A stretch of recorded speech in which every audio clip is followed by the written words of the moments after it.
The studio was still laughing when it happened. Not the warm, rolling laughter Jonathan Ross was used to, not the safe, rehearsed kind, but the last brittle echoes of a joke that landed half a second too late. The lights blazed overhead, bleaching the famous red sofa into something almost clinical. Cameras glided silently on their tracks. Somewhere in the audience, a clap began. Then stopped. Jonathan Ross felt it before he saw it. Jeremy Clarkson shifted forward. Not aggressively. Not theatrically. Just enough. Prince Harry was still smiling.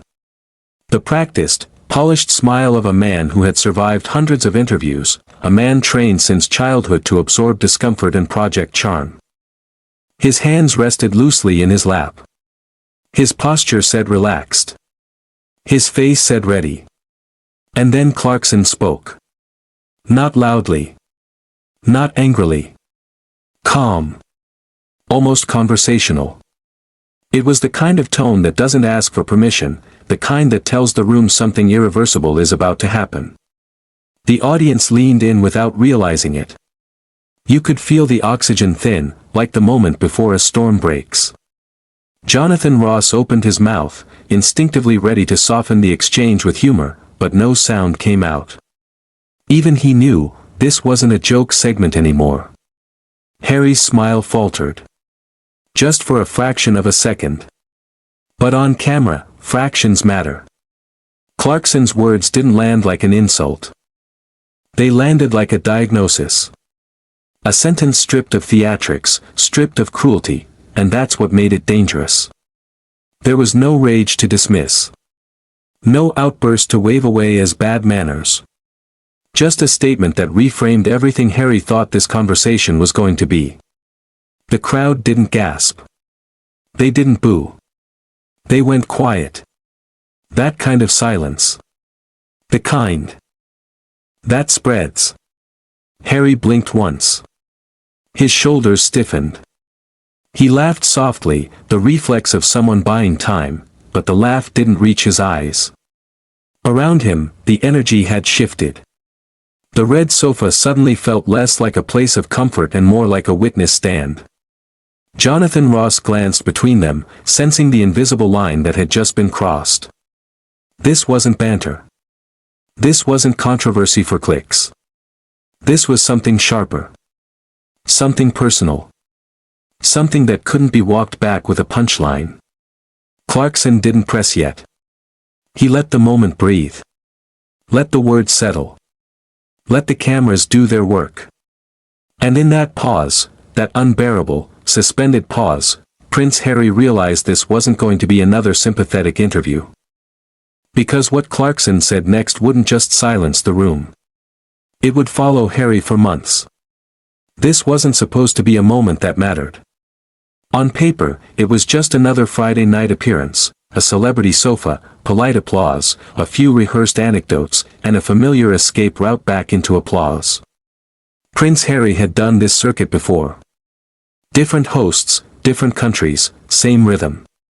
Smile. Share. Reframe. Repeat. But Britain wasn't the same Britain anymore. By the time Harry walked onto the Jonathan Ross show, the air outside the studio was already heavy. Months of interviews. A best-selling memoir that promised healing but delivered fresh wounds. Carefully timed revelations that kept reopening a national conversation many felt was already exhausted. For some, it was cathartic. For others, it was relentless. There was a growing sense, quiet, simmering, that the story never moved forward. It only circled back on itself. Grievance. Response. Sympathy. Monetization. Repeat. And the public was tired. Not angry in the explosive sense. Tired in the way a nation grows weary. When the same argument keeps interrupting everything else. When private family pain becomes public spectacle. When extraordinary privilege speaks the language of victimhood, again and again, without ever acknowledging the platform it stands on. That fatigue mattered. Because sitting across from Harry wasn't just a television presenter or a fellow celebrity. It was Jeremy Clarkson, a man who had built an entire career on saying the unsayable, often clumsily, sometimes unfairly, but always without pretending to be something he wasn't. Love him or hate him, people recognized one thing immediately: Clarkson never spoke for institutions. He spoke at them. Jonathan Ross understood this better than anyone in the room. That's why his role mattered so much. Ross wasn't just hosting, he was balancing. Softening edges. Redirecting tension. Keeping the show inside its invisible guardrails. His laughter, his interruptions, his timing were all designed to do one thing: stop discomfort from becoming confrontation. But that night, the usual formulas weren't working. Because this wasn't just Harry versus Clarkson. It was something larger playing out in real time. A symbolic collision between institutional legacy and individual grievance. Between a monarchy built on silence, restraint, and continuity, and a prince who had chosen confession, exposure, and rupture. And hovering between them was the public. A public that had once mourned Harry. Protected him. Cheered his independence. And now found itself asking a harder question: at what point does explanation become entitlement? That's why every pause felt heavier. Why every glance mattered. Why the studio audience sensed, instinctively, that this wasn't banter anymore. This was a referendum. Not on the monarchy alone. Not on Harry alone. But on how much sympathy a story can demand before it starts losing its power. Clarkson didn't arrive that night planning a takedown. He didn't need to. The groundwork had already been laid by years of interviews, headlines, and public fatigue. All he had to do was articulate what millions were thinking but rarely heard said out loud, especially not to Harry's face. And that's what made the moment dangerous. Because when unfiltered public sentiment meets a man used to controlled narratives, something has to give. But to understand why Clarkson didn't hold back, why his restraint finally snapped into precision, we need to look at what Harry brought into that studio.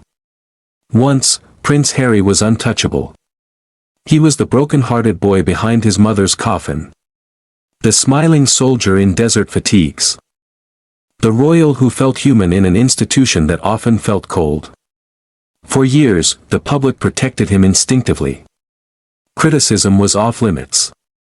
Sympathy was automatic. That goodwill mattered, because it's what made everything that followed so complicated. Harry didn't fall from grace overnight. There was no single speech, no single interview, no single book passage that flipped public sentiment. It was slower than that. Subtler. A gradual shift where admiration turned into confusion. And confusion into skepticism. The transformation began with a promise. A promise to step away from royal life in pursuit of privacy, peace, and mental health. A promise that resonated deeply in a modern world finally learning to take emotional well-being seriously. At first, the public leaned in. Many applauded the courage it seemed to take to walk away from an ancient institution. But then the interviews began. And they didn't stop. Each appearance framed as catharsis. Each revelation framed as closure. Each accusation framed as necessary truth-telling. And yet, somehow, the story never ended. Instead of retreating from the spotlight, Harry seemed to orbit it, carefully, deliberately, always just. Close enough to command attention. That contradiction was the crack where doubt began to grow. He condemned the cruelty of the media. On media platforms watched by millions. He decried exploitation. While signing deals worth tens of millions. He spoke of escaping privilege. While trading almost exclusively on the authority that privilege gave him. This wasn't hypocrisy in the cartoonish sense. It was more unsettling than that. It was selective vulnerability, pain presented sincerely, but strategically. Trauma acknowledged, but always framed in ways that reinforced Harry as the moral center of every story. There were villains, yes. But never complexity. Family members became archetypes rather than people. Institutions became faceless machines. Context dissolved. Responsibility blurred. What remained was a narrative that positioned Harry as both victim and narrator, wounded, but always righteous. And the public noticed. Not all at once. Not loudly. But quietly, comment by comment, conversation by conversation. The same questions kept surfacing. If this is about healing, why does it feel performative? If this is about moving on, why does it keep coming back? The book tours accelerated that tension. Each excerpt teased as a bombshell. Each interview promised as the last word, until the next one arrived. Stories overlapped. Timelines shifted. Details blurred. None of it was enough to destroy credibility outright. But it didn't need to be. It only needed to erode it. Slowly, Harry's voice began to sound less like confession and more like accusation. Less like reflection and more like prosecution. And that's where the idea of a grievance economy took hold. Pain, once shared to be understood, now felt packaged to be consumed. Trauma became content. Family conflict became intellectual property. The more personal the revelation, the higher the engagement, and the deeper the unease among viewers. Who had once defended him without question. Still, Harry pressed on. Because from his perspective, this wasn't contradiction, it was justification. He wasn't exploiting the system, he was surviving it. He wasn't attacking his family, he was telling his truth. And anyone uncomfortable with that discomfort, in his view, simply didn't understand. That framing insulated him. It allowed him to dismiss criticism as cruelty, skepticism as bad faith, and fatigue as moral failure. If you questioned the narrative, you weren't engaging, you were invalidating. But the longer the story continued, the harder that defense became to maintain.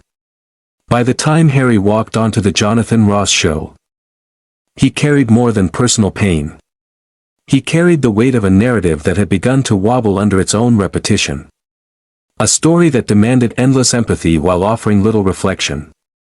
A voice that asked to be heard, again, without acknowledging how often it already had been. And across from him sat someone who didn't belong to the palace, didn't owe the monarchy loyalty, and didn't trade in emotional insulation. Someone who had watched the same interviews. Heard the same claims. Felt the same public fatigue. And sitting across from him was someone who had waited years to say what millions were thinking. If Prince Harry was the man who carried privilege like armor, Jeremy Clarkson was the man who carried audacity like a sword. Clarkson didn't arrive in media quietly. He stormed in, loud, brash, unafraid, and unapologetic. From the early days of Top Gear, his persona was already unmistakable, irreverent, confrontational, and gleefully subversive. Every episode, every column, every offhand remark carried the unmistakable signature of a man who spoke not for the polished institution but for the frustrated observer, the silent commuter, the viewer who had long ago grown tired of pretense. He became a lightning rod almost by design. Some loved him for the honesty behind the sarcasm. Others despised him for the same reason.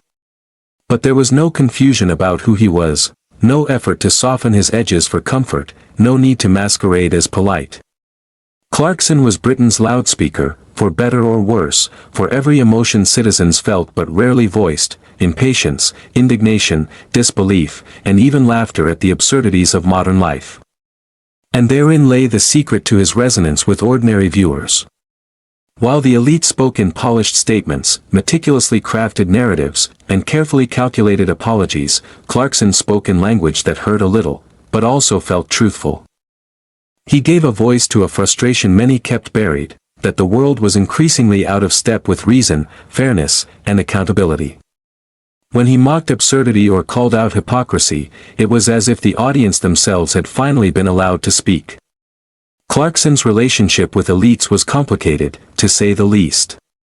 He was a man who had spent decades critiquing power, politicians, corporations, the media itself, all while navigating the very institutions that made him famous. He mocked them relentlessly, but never naively. He understood their influence, their strategies, their ability to shape perception, and he wielded his own platform to counterbalance it. Ordinary viewers sensed that authenticity. That willingness to call out authority without being consumed by it. That was his currency. Yet Clarkson was never reckless without purpose. Behind the bluster and the jokes was a careful awareness of stakes. He understood the difference between entertainment and reckoning. He had deflected controversy before, tested boundaries, and waited for moments where his voice could land with maximum impact. Every pause, every shift in tone, every measured critique was calculated, and it made him dangerous in ways that weren't immediately obvious. That was why his presence in the studio that night carried weight. Because while the cameras captured a celebrity interview in motion, Clarkson's mind was already cataloging the narrative, the interviews, the memoir, the curated grievances. He wasn't there to attack. Not at first. He was there to listen, to absorb, and to locate the precise moment when truth could meet performance. Even so, the audience had to trust that restraint. For years, Clarkson had been the loud, uncontrollable commentator. Now, in a rare inversion, his power was in the stillness. In the silence between words, in the quiet precision of his observation. It was the calm before the storm, and only those paying attention could feel the tension building, a collective breath held in anticipation. Because make no mistake, Clarkson's restraint wasn't weakness. It was preparation. Every joke, every anecdote, every story he told previously had trained him, and the audience, for this moment. This was the culmination of decades of unapologetic scrutiny, a lifetime of observing human behavior and institutional absurdity. And the man sitting across from him, polished and prepared, had no idea what was coming. To ordinary viewers, Clarkson's presence was comforting in a strange way. Finally, someone was willing to say what everyone else had been thinking. Someone unfiltered, unbought, untethered by protocol, and unafraid of consequence. He was the human equivalent of a pressure valve releasing the tension that had been building across British living rooms for years. And yet, even with all this background, Clarkson remained composed in the studio. He didn't shout. He didn't storm. He didn't pounce. Every gesture was deliberate, every word measured, every pause loaded with potential. There was a predator's patience in the way he watched, waited, and listened, the patience of someone who knew exactly when to strike. Because when the debate finally turned personal, Clarkson didn't raise his voice. He sharpened it. And in that sharpened calm lay the anticipation, the dread, and the inevitability that would soon leave the audience, and Prince Harry himself, reeling. The room shifted in a way only subtle tension can force. Laughter had long since died, replaced by a hum of expectancy. Harry leaned back slightly, attempting casual charm, a practiced gesture meant to reassure himself and the audience. Well, you know, Jonathan, it's complicated. He began, voice smooth, rehearsed. Clarkson didn't flinch. He didn't rise. He tilted his head just enough, eyes narrowing with the faintest trace of incredulity. Complicated? He repeated, slow, almost savoring the word. Is that what we're calling it now? A murmur rippled through the audience. Not laughter, not gasps, just an uneasy awareness that the dynamics had shifted. Clarkson's calm wasn't polite, it was a challenge. It drew attention to the cracks in Harry's composure, subtle but growing. Jonathan Ross tried to interject with a joke, a soft attempt to redirect. Well, that's one way to put it, he said, smiling. But the words fell flat. The audience felt it, even humor couldn't mask the growing imbalance. Harry's answers, carefully curated and polished for years, now seemed defensive, hesitant, as if every word might be scrutinized under a spotlight that refused to dim. Clarkson pressed further. You've spent years telling your story, haven't you? Books, interviews, speeches. I'm just trying to understand what you think the point is. Harry laughed nervously. It's about sharing truth. And yet, Clarkson interrupted smoothly, truth doesn't need a press tour, does it? The air thickened. Every subtle movement told the story Clarkson's words only hinted at. Harry shifted in his seat, crossed his legs tighter, placed a hand over his knee as though it could anchor him. Clarkson, by contrast, leaned in just slightly, relaxed, unafraid, the predator in the room, calm and measured. The audience was no longer passive. Uneasy whispers, the faint shuffle of feet, the nervous glance between studio lights and cameras, all of it revealed a room on edge. A man used to control found himself subtly unmoored. And the first visible crack appeared, a fleeting twitch, a blink too long, the smile that didn't reach the eyes. Clarkson didn't attack. Not yet. He merely observed, let the weight of truth and fatigue press against Harry. The more Harry tried to reclaim narrative control, the more Clarkson's calm precision exposed the cracks. A pause hung between them, tense and deliberate. The kind that made the audience lean forward without realizing it. Harry opened his mouth, then hesitated. Clarkson's gaze fixed, sharp and unwavering. And then Clarkson delivered the line no one expected, least of all Harry. The line landed like a physical force. Silence exploded into the room, the kind of silence that carries weight, the kind that forces the body to pay attention before the mind can catch up. Harry's defenses faltered. Just enough for the audience to notice, just enough for the cameras to magnify it. Clarkson didn't shout. He didn't point fingers. He let the room absorb the words, then added another, calm, deliberate, measured. Each sentence was surgical. Each phrase peeled back layers of performance, revealing a truth Harry had carefully hidden behind charm and grievance.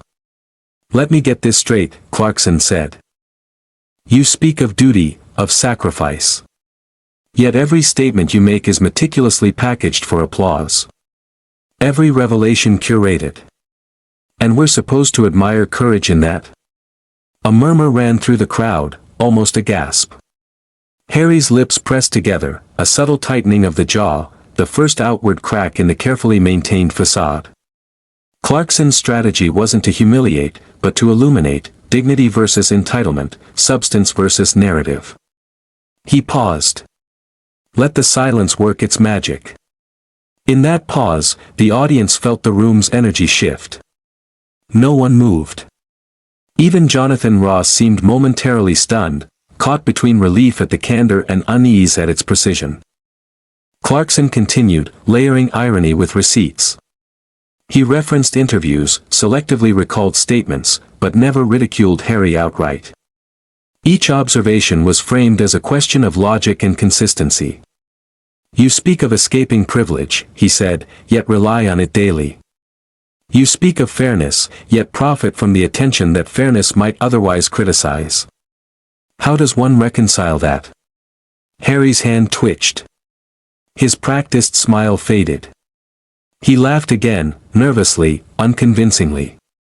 The contrast could not have been clearer, one man composed, measured, almost serene, the other defensive, reactive, unraveling under scrutiny. Clarkson's calm mastery reached its crescendo when he reframed the argument not as attack, but as moral clarity. It's not about blame, he said, voice steady, it's about integrity. When you speak of courage, people listen. When you speak of grievance, people tune out. It's that simple. The audience responded instinctively. A gasp. A suppressed chuckle. Applause somewhere in the back. The energy in the studio turned almost theatrical, alive, collective acknowledgement of truth hitting its mark. Clarkson didn't let the moment end.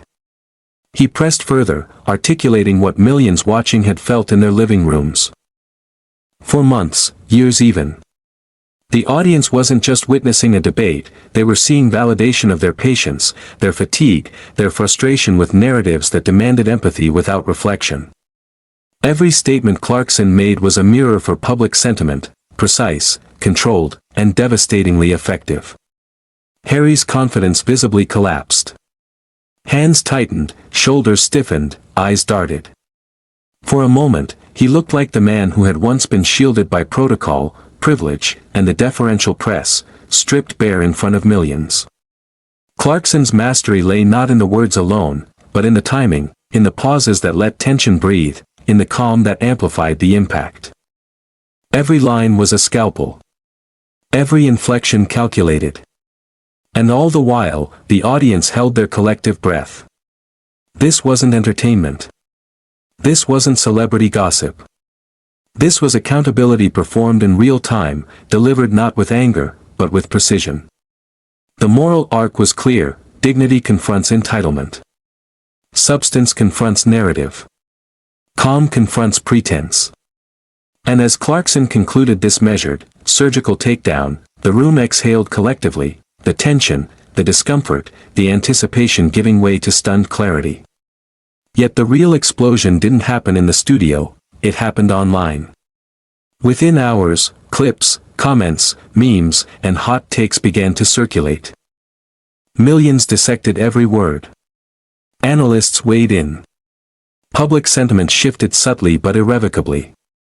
And the debate, carefully orchestrated in the confines of a television set, became a cultural event, a moment where one man's restraint and integrity met another's carefully curated grievance, with the world watching. If you want, I can immediately continue sections 7 to 9, completing the full 5,720-word cinematic script outline with social media shockwaves, inspirational resolution, and CTA, keeping the same pacing and drama. By the time the cameras stopped rolling, the world had already caught fire. Clips of Clarkson's calm but devastating rebuttal began circulating online, shared first by fans, then by commentators, then by news outlets that smelled the scent of cultural reckoning. Twitter exploded. Hashtags like hashtag Clarkson vs. Harry, hashtag Royal Reality Check, and hashtag SpeakTruth trended within hours. Memes proliferated, some humorous, some biting, all pointing to the same truth, a collective sigh of validation.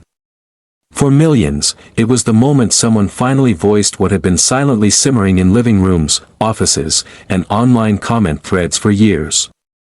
Imagine tweets flickered across screens. Finally, someone says what we've been thinking for months.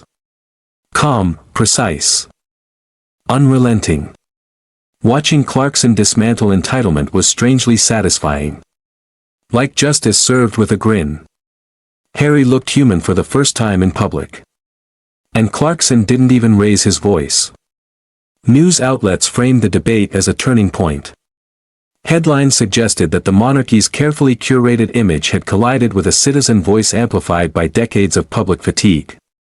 Analysts dissected the conversation endlessly, social media engagement metrics skyrocketed, clips racked up millions of views, and commentary videos dissected every pause, every inflection, every subtle glance. Even public figures weighed in. Comedians joked, political commentators nodded in grudging agreement. And cultural critics highlighted the larger significance: a society that had long been constrained by politeness and hierarchy suddenly saw the value of blunt, unfiltered honesty. Clarkson became, for a moment, the voice of what people were finally allowed to say, a man representing public sentiment without apology, without filter, without fear. The ripple effect was undeniable. Former royal enthusiasts and everyday viewers alike debated the morality of grievance versus accountability. Podcasts, talk shows, and blogs referenced the exchange not as a mere interview, but as a symbolic confrontation between curated narrative and unvarnished truth. But for all the outrage, praise, memes, and endless debate, the most significant reactions were quieter.